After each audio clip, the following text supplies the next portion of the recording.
ከማስተርቤሽን መላቀቅ የሚጠቅሙ ምክንያቶችን ነው የምናየው።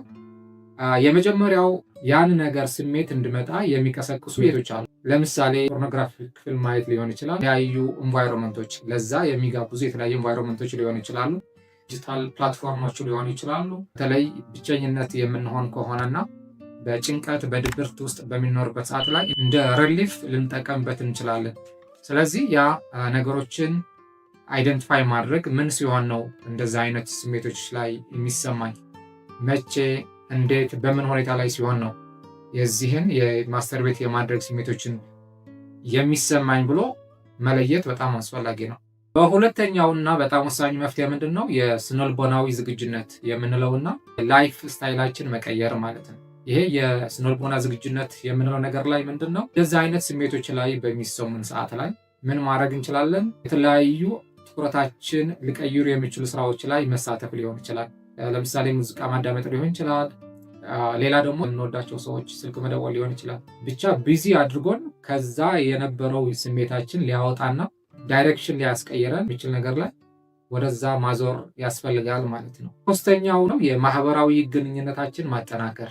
ብዙ ጊዜ በዚህኛው ህይወት ውስጥ ላይ ያሉ ሰዎች ብቸኝነት የሚሰማቸው ጭንቀትና ድብርት ውስጥ ላይ ያሉ ሰዎች ናቸው ብዙ ጊዜ ወደዚህኛው ህይወት ላይ የሚገቡት።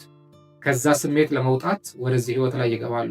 ጥናቶች እንደሚያሳዩ የተለያየ ግንኙነት ላይ ማጠናከር፣ ለምሳሌ አዳዲስ ሰዎች ጋር መተዋወቅ ሊሆን ይችላል። የተለያዩ ክበቦችን ጋር መሳተፍ፣ የአካባቢ የጤና ስፖርት ክበብ ተብሎ የተለያዩ ክበቦች አሉ፣ ድርጅቶች አሉ። በዚህ በጎ ፈቃደኝነት ላይ የሚጠይቁ እዛ ላይ መሳተፍ ሊሆን ይችላል።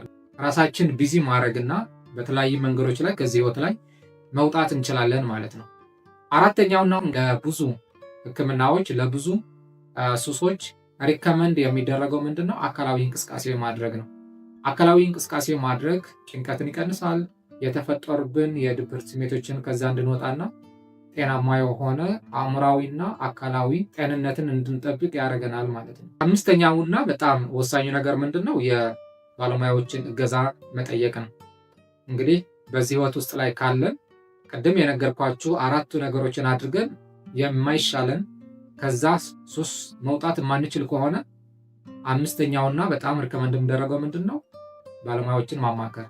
ባለሙያዎች ስንል የተለያዩ ቴራፒስት ላይ የሚሰሩ በተለይ ከኮግኒቲቭ ቢሄቨራል ቴራፒ የምንለው በተለያዩ ስነልቦናዊ ይዘቶችን ያካተተ የቴራፒስት ቴክኒኮችን በመጠቀም ከዚህ ህይወት ላይ እንድንወጣ ሊያግዙን ይችላሉ። ሌሎች ካውንስለሮች ናቸው። የተለያዩ የስነልቦና የተለያዩ በዚህ ዙሪያ ላይ የሚሰሩ ካውንስለሮችን ማማከር በጣም አስፈላጊ ነው። ሌላ የሜዲኬሽን የተለያዩ መድኃኒቶች አሉ። ማለት ችግሩን በጣም የባሰና ከዚህ ለመውጣት በጣም የምንቸገር ከሆነ የህክምና ባለሙያዎችን ማነጋገርና እነሱ ጋር ሄደን መድኃኒቶችን በመውሰድ ከዚህኛው ሱስ ላይ መውጣት እንችላለን ማለት ነው። ቪዲዮውን ከወደዳችሁት ልታደርጉ፣ ሰብስክራይብ ያላደረጋችሁ ደግሞ ሰብስክራይብ ማድረጋችሁን አትርሱ።